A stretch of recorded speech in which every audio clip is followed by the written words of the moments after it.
I remember speaking to a mentor, a parenting mentor, and her words stood out. She said, "Parenting is a lonely walk."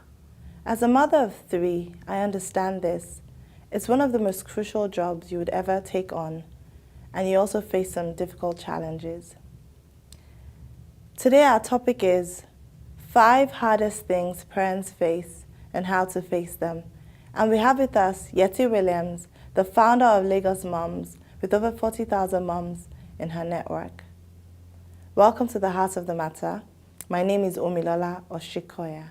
These things sometimes are psychological. I said the financial cost as one of the many was enormous. It was a God experience. I just wanted to find God. Simply feeling like you're inspired isn't always so. Tell us about the solution. As one of People the with many 18 to 35 years of age start out at work. Hey, I don't have the skill for this particular problem to solve this particular problem. None of us talked about the bread seller. Hello, welcome to another episode of the Heart of the Matter. Today we're talking about the 5 hardest things parents face and how to face them. And we have with us a wonderful guest. Yetty, thank you for coming on the Heart of the Matter. Thanks for having me. So can you tell us about you and what you do? Okay. So my name is Yetty Williams. I'm a mom of 2, wife, married for over 12 years.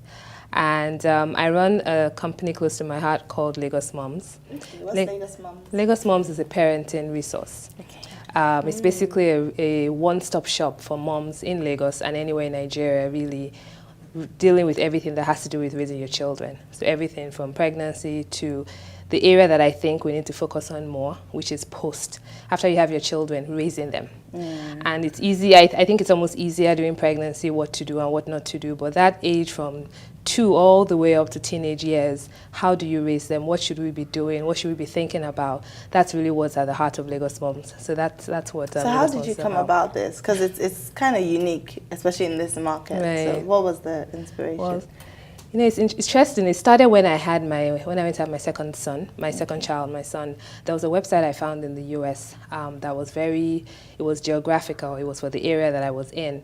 And it had information about finding pediatricians, raising children, finding schools, things that were very useful to your area. And that's the first time I thought, you know what? And I call myself a Google warrior. I was always searching for, how do I do this? How do I do that? And I always found that there was nothing that spoke to me as a mom in Lagos, in Nigeria. So a lot of the information I would find were useful for the Western world or the UK or the US. And that's when I thought it would be great to localize it a little bit and have something for moms here. So that's when I started it as a stay-at-home at the time, about 6 years ago now. And it's well, thank God it's grown, and it's obvious that there's a need. And it's obvious that parenting it's something that you can never say you've gotten it right. So there's nothing wrong with needing a support system to actually so help you. That's what it is, really a support. It's a support system. It's for information and support. So there's information online because we have a website. That's where most of our information is. Okay. But we also have physical events where mothers get to come together and talk about different parenting challenges. And you realize you're not alone. That, okay, that person has dealt with it. You know what? I'm not crazy. Oh, that's normal. Okay, this is how I should deal with it. What's your network like? So we have the website, we have Facebook page, we have Instagram and Twitter. So across all our channels, we have over 40,000 moms. Oh, wow. And then at the events that we have, we average about 200 moms based on the event and the venue. Those are the physical events that we have. And what's the feedback? Because I remember I was speaking to a parenting mentor that I have, and I remember she said, oh, to me, parenting is a lonely walk. And sometimes it can feel like that. So knowing that you have this huge network of moms, what's the feedback been like from the moms? I think I would say I've been totally surprised about how much, how positive the feedback has been. And I think this is what really happens when you do something that God lays on your heart. You have no idea where it's going to lead you, but you start and doors upon doors just keep opening. The feedback has been amazing because, like I said, you always find somebody else who's walked that path that you've been going through. And Nigeria has become very insular. Some of us don't even know our neighbors. Right, some people don't even know who lives next to them. So I think it's also falling into our parenting style now, where it's just me, myself, and my kids, and my husband, and I just try and figure it out in my own world. So having somewhere where you're not being judged, our events are never judgmental. Everybody has an opinion. Nobody is right or wrong. It makes people feel really comfortable that, you know what, I can talk with other people that have the same we all want to be the best parents we can be, right? So by the time you're coming out to an event on a Saturday for 2-3 hours to talk about parenting, you're already a certain type of parent. Do you know what I mean? So you're already meeting with like minds who want to do the best they can for their families. Okay. So let's talk about parenting. How important do you think it is? I think how after God, and if you have been blessed to have children, I think it's one of the most important jobs you can have. And I keep saying it's really important to raise an adult that you would want to be around, you know, and you can't undo, you can't, how do I put it, when you become a parent, when you become an adult, you can't undo it. You can't start to say, oh, I wish I could have. It's too late. It's too late. So that period you have to raise them into the kind of model adult and individual you want, you have to put your all into it. But do you think a lot of parents realize this? Because obviously, especially now where there's pursuit of money, for sometimes it's not that parents are just trying to outdo themselves, but it's a necessity. Both parents have to work. And a lot of the times these children are neglected. I remember speaking to someone who coaches kids in different schools, and he said in one particular school it's very, very obvious that the kids are raised by their nannies. What do you think of this situation?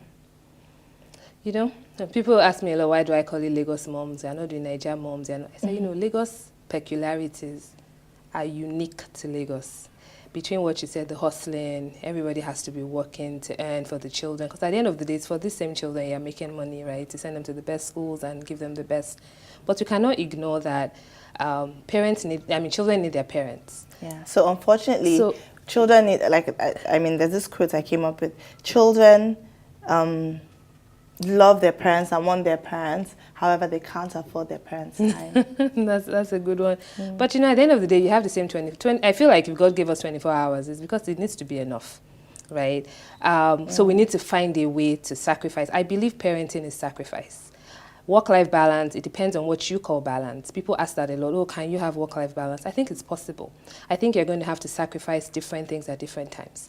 And life is in seasons. Your child between 0 and 5, the way he or she needs you is very different from a 6 to 10-year-old, very different from a teenager, right? So at the end of the day, that's it's about seasons, and I really believe in not being guilty for whatever season you're in. I've dipped in and out of the workforce because I realized how important it was for me to be hands-on. Same here. And when you decide to be hands-on, some other things it's easier to make those decisions. Maybe you then don't buy certain things every month because you're not earning what you could be earning, but you also know why you've taken that decision. It's a sacrifice for you at that moment. And when you need to change, you adjust. But you cannot undo this. That age between 0 and 10, I think is the window we have to raise the children we want. After that, your kids are just giving you back whatever you've given them. Whatever you've put into them, that's what you get after that. And it's only 10 years. Before you blink. 10 years. It happened. I mean, I remember for me, that was one of the driving forces for me leaving work as an investment banker, because at this time, my first child, so I have 3, my first child was just turning 5. Well, she was 5. She was going on to 6 when I left, and I knew that, okay, 0 to 10 is one of the most crucial, critical time. And I thought to myself, especially with the first child, once you get it right with the first, oftentimes that child, passes on those values to the younger ones, because she wouldn't see her younger ones doing something she could never get away with. But then I felt like first 5 years I was never really around, and I thought, you know what, no, this can't happen. 5 to 10, she's now aware I need to be here. So I made those sacrifices. Not that I'm not doing. No, I actually enjoy what I'm doing. I believe I'm successful in what I'm doing. But you know what? I don't compromise this, and I make sure I work my schedule around my children, and not my children around my schedule. Exactly. Okay, so hardest things parents face and how to face them. What would you say is one of the hardest things? I mean, I have a few points here. One of them is, parenting the child you have and not the child you wish you had. Yes. That's spot on. And in our environment, it's very easy to try to mold your child into what you think the teacher wants, what your in-laws want, what you want, so there can be so many expectations you put on the child, and you forget to say this child is uniquely made. This child, the other day I was sharing a passage with the children about how before that passage about Jeremiah 11:5, I think, that before you were born, before you were formed, I knew you. From the womb, I knew you. And I like wall decals, so I put it on the kids' wall. And my younger one asked me that, so you mean God actually knew me before I was born? I was like, yeah. And we got into a conversation about how each of you are uniquely made. Nobody's a mistake. And every gift and talent you have is for a purpose, is for a reason. So if you parent from that point of view, I think it's easier to to put less pressure on the child and say, if your child doesn't like to read, for example, because I've had that experience where my first and second are very different. My daughter are they opposite sex? Opposite sex. Okay, yeah. So the girl obviously likes to read, exactly. the boy. And my son, reading was just like a chore. And I used to think, it's the same house now. It's the same breast milk I give these people now. What is going on? And it was just in understanding how he liked to learn. I adjusted to fit what he liked to do. He's not the type to just read. So I started with giving him things that he was interested in, about cars, aeroplanes. And little by little, that just opened up a world of being able to work on what he likes. And from there, now he's a champion reader. But 2 years ago, I couldn't say that confidently. So it's back to saying, first of all, what does the child like? How can I fit into that child's particular interest? And then ultimately, you know what you want to. You have to read. So it's not as if it's an option that because you don't like to read, we won't do reading. But as a parent, too, you have to be flexible. I think parenting is really about being flexible so that you can still achieve the same purpose with less pain. So that one of raising children that you have to work with their gifts and talents and who they are. When you do that, and even how you parent one child, it's very different from how you parent another child. And don't make the mistake of ever comparing. I think that comparison is one of the things that can kill children. A lot of us make that mistake. A lot of people do that, and it crushes the child. I'm just not that person. I'm a different person, and there are things about me that he or she too can't do. So how do you balance them off each other? You know? Oh, this is getting really interesting. But we have to take a quick break, so we'll continue after the break. All right. Viewers, stay tuned. We'll be right back after the break.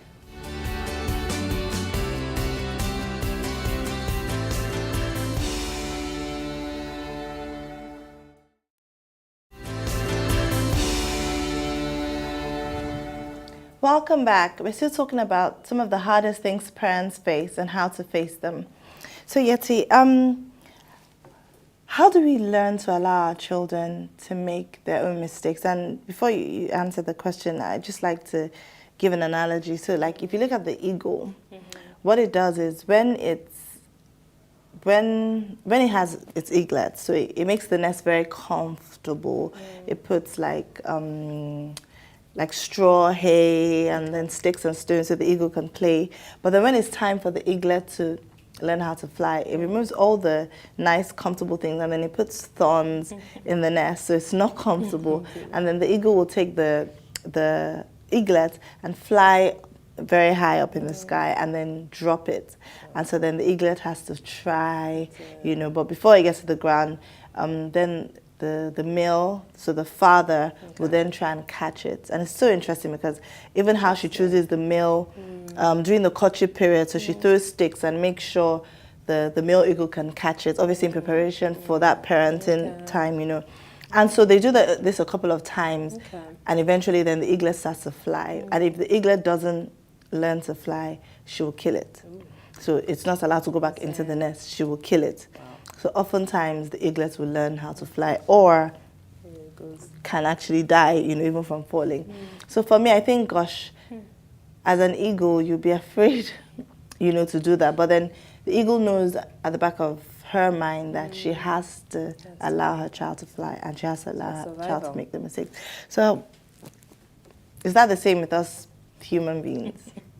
While it's very stuck, but the truth is that the eaglet cannot rely on mom or dad eagle forever, right? So that eagle has to learn to fly the hard way. That's a bit harsh, but you can also see the principles in it. And I think it's the same thing with parenting. I read this fantastic book by Tim Elmore. It's been my favorite parenting book, and it says... What's it called? I think it's the biggest mistakes parents make. And one of the biggest takeaways from the book is the way you raise a child from 0 to 5 is very different from the way you raise a child from 10 to 15 or 15 and above. Okay, what's the main So at 0 to 5, you're raising a child to feel loved and safe, that mommy and daddy are always there. Any need they have, you supply. It's like a baby. A baby wants to eat. All it needs to do is turn to mommy, Mommy is supposed to provide the food. It's not a second. You don't think twice. You know, so between 0 and 5, it's really about cocooning the child and making the child feel safe to know that, you know, my parents have got my back, and no matter what I go through, I know I have these people to rely on. And kind of from 5 to 10, it moves to learning in increasing levels of independence. So at that age, children start to have their own thoughts. That's when they start asking you all these questions. You know, they want to know, they want to understand. They're asking you why. When they're asking you why, they're not trying to disrespect you. They just want to understand the world. So you tell them things and they say, oh, mommy, but why? Oh, explain it to me. They really just want you to explain. But typical African parents, I think, is like, what do you mean? Am I your mate? Exactly. Because I said so. Yeah. But saying because I said so hasn't answered that child's curiosity. And I keep saying I want to be the loudest voice in my child's mind. So if I answer, there's so many voices, especially now with technology. Thank you. There's so much influence. So if you're not spending the time saying the reason this child has asked these questions is because they want to know. So let me take the time to explain to them so that they don't go and get the answer somewhere. Because you know when you say that because I'm your mother, you haven't answered the question. The child still has that question, and the child is still going to find that answer. If it's not you, it's Google. I've said Uncle Google has moved into all our houses, you know. So 5 to 10 is that window where you're enabling the child to question you, ask questions, explore. Then above that is where you're having a child who's really learning about consequences and that, look, I've raised you, I've spent 10 years investing in you. From that teenage year and above, you allow the child to start to give back to you. So that's when in the Western world, children will start getting internships. They need to understand how money works. It's no more a 2-year-old child who says, Mommy, I want this, and give it to them. At 15, 16, do you know how much that's going to cost? Do you know how many days, how many hours of labor that would cost for me to buy you a phone, for me to buy you this? So his point was... Life principles. Life principles. So his point was you have to adjust your parenting based on the age that your child is. And many of us don't do that transition very well. You will see people raising a 15-year-old and using the same kid's glove they would have done with a 1 or 2-year-old. So I think that that book for me was a real life changer. And I think it's really important for us to allow children to explore, to grow, to make mistakes, to try things out, because that's the only way they can be confident. So what are the negative consequences of not allowing your child to make mistakes at the right time? Then they become I think children who are not allowed to make mistakes become very self-conscious and become almost, it's difficult for them to face resistance. So that's when you have some of these children who then, when they get their first job and they do a report and their boss doesn't like it, they can go home and cry all day that, oh, they don't like me, I'm done for, I'm depressed. Why are you depressed? I keep saying that the things that humble you the most is a job, a marriage, and being a parent. In a job, you do 360 degrees. They will tell you about yourself. You think you're all of that. And then they'll let you know what your weaknesses are, right? When you're married, same thing. You could have thought you had life sorted out or figured out. Once you get married, you're dealing with somebody else, and you need to learn how, if you want to stay married successfully, you need to learn to give and take, and consequences, and compromises rather. And the same thing with parenting. No matter what you think you knew, the minute you have children, you will learn that, you know what, as my husband will say, ayekwe meji. You will know that, you know, what you thought so those 3 things I feel really modify your life. So the consequences of not having children to be independent and all of that is then they can't stand on their own 2 feet. They can't. And then you find that even now in our society, you find a lot of parents are still doing for the kids because you've always provided. So and these are adults, not kids. And you know, I call it I have my cousin and I, we say we won't raise children that will end up in the delinquency zone. So we say no delinquency zone, meaning that we're not going to allow you to become an adult that's delinquent. And for me, what does it mean to be a delinquent adult? You can't stand on your own 2 feet. You can't run your finances. You can't face life on your own. Everything is mommy and daddy. It's not cute. You shouldn't have an adult who relies on a parent that heavily once they've gone to university levels. No, it really shouldn't be. But if you don't spend the time early on to make your child independent, it's even hard as a parent. If you're 20 years old behaving like a 10-year-old, you're not going to say, this boy is mature or this girl is ready for life. You still continue to cocoon them. Yeah, and I think a lot of parents keep doing, even with... So as more affluent we come as a society, the more affluent we are, rather, you tend to send your children to good schools, you give them so much pocket money. Yeah. I mean, I know someone who... I was chatting with a group of kids, and I was saying, I said to one, why are you popular?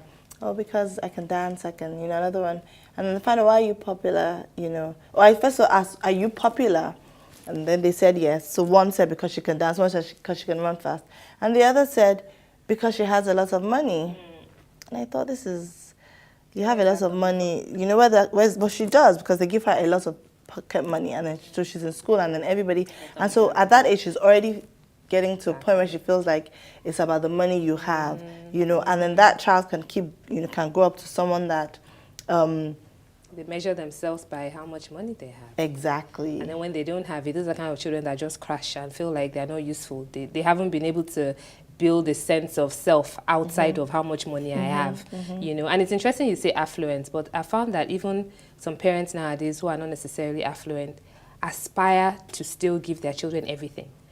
So sometimes it's about how much money you have, but it's also about raising entitled children. What some parents need to remember is that the lack that they faced growing up is what has made them who they are. Exactly. So they have to, you know, balance things out. Exactly. I think also the education system doesn't really help in even allowing the kids to, because kids don't want to fail.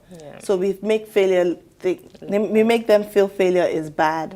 So you fail at a subject and they think that's the end of the world, and then they shame, and you know, but failure is just a teacher. But we need to take another break anyway, so we'll continue again after the break.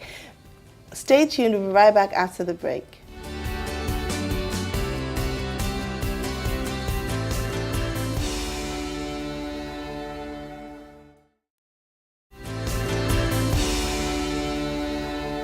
Welcome back. If you're just joining us, we're having a really interesting discussion on some of the hardest things parents face.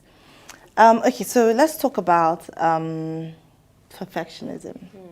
So do we as parents, how important is it to let them understand that we're human, we're not perfect? Because a lot of the times, even just trivial things, like I know many parents will say, I used to come first in class.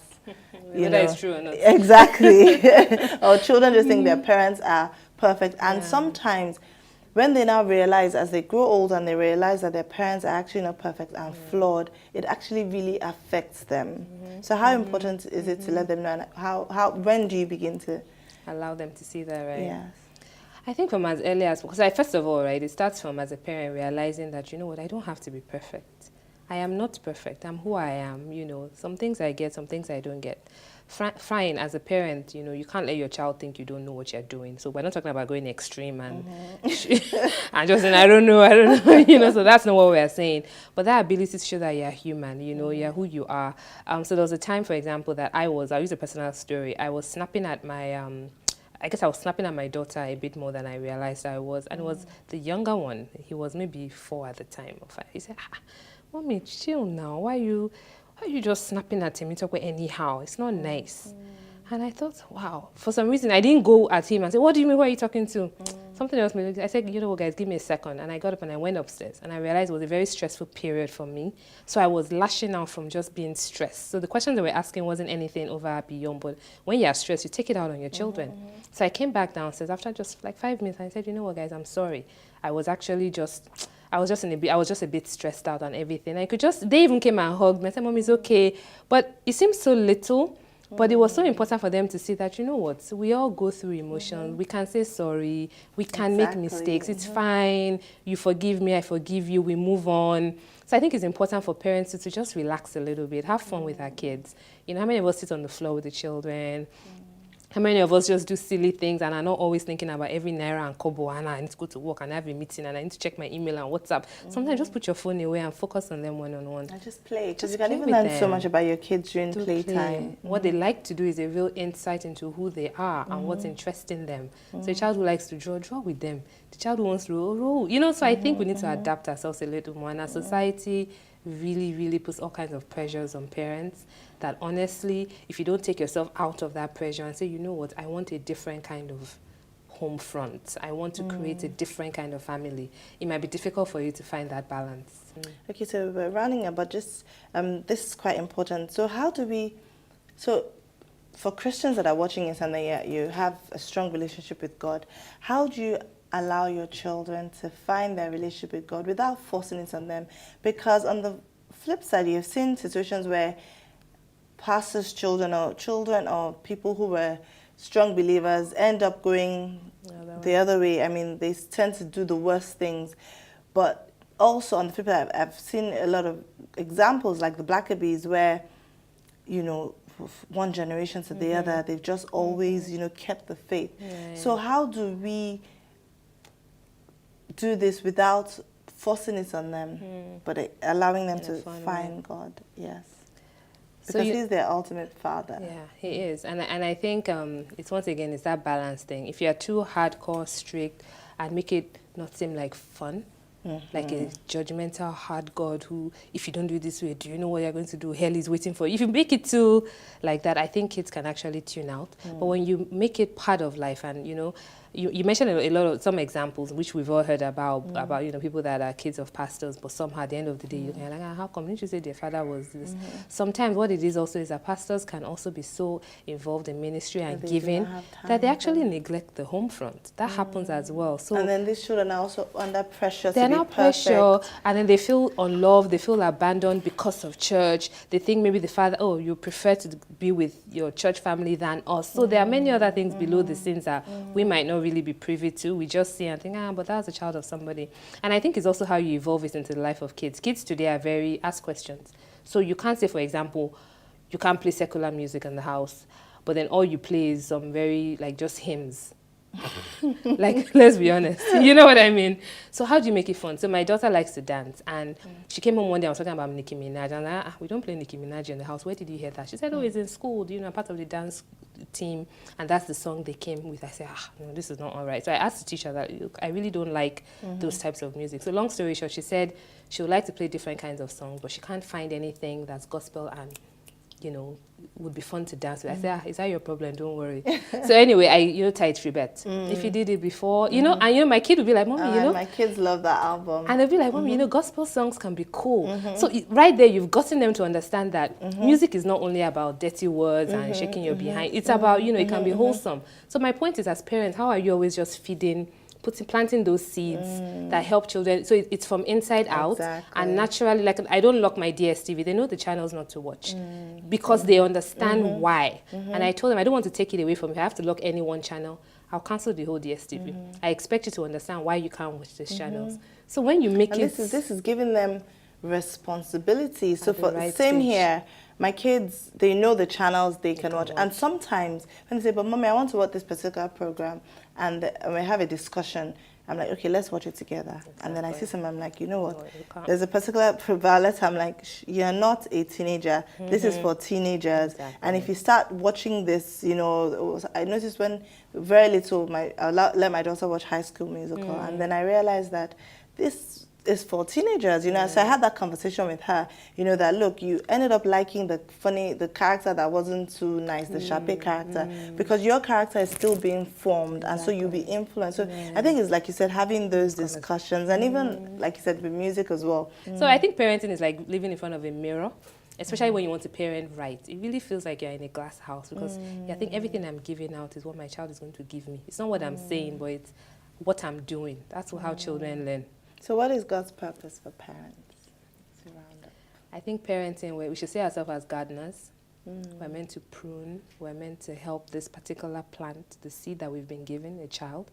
We're meant to help them be the best that they can be, based on what God has put in them, not what we want. And we're privileged to have given birth to A, B, or C. And our job is just, I see parenting as gardening, as being a gardener that wants to have the most beautiful garden. But I understand what needs to go in. It's water sometimes, in the shades, there are seasons, there are time. It's a lot of work, and you need to just be flexible and enjoy the process. And when you do put in the hard work, you enjoy the fruit. Enjoy the fruit. And I say selfish, I want people to sit down at some point and be like, okay, I've done the work. You know, go and live your life, and I can just be watching you be the best I am meant to be. Fantastic. It's been awesome speaking to you. I really enjoyed this, and hopefully we'll bring you on again. But thank you so much for coming. If people would like to reach out to you, we'll put your details on the screen so they can. But it's interesting you talk about gardening. The Bible verse, I think in Psalm 128, that says, your children will be like olive shoots round about your table. And I went and I did some research on the olive tree, and it's such a fascinating tree. I mean, the olive tree can last for 2,000 years, you know. But when the olive, and it's a very fruitful tree, you get olive oil, olives, and all of that from it. But once the tree is getting to an old age, it becomes hollow inside. And so it's susceptible to winds. But you know what happens? Shoots begin to grow at the bottom of the tree, all around the tree. And eventually those shoots, which are like the babies, grow around the tree, the parent tree, and protect the parent tree from storms, weather. And eventually one of that shoot takes the place of the tree. We need to be like that olive tree. We need to invest in our children. We need to spend time. Our children should not be competing for time with us because they can't really afford our time, but we should be able to give it to them for free. And as we do that, when we are older, they will become like the olive shoots round about our table as God has said they would be. So I hope you've enjoyed this episode. Make sure you tune in same time next week. Stay blessed until next week.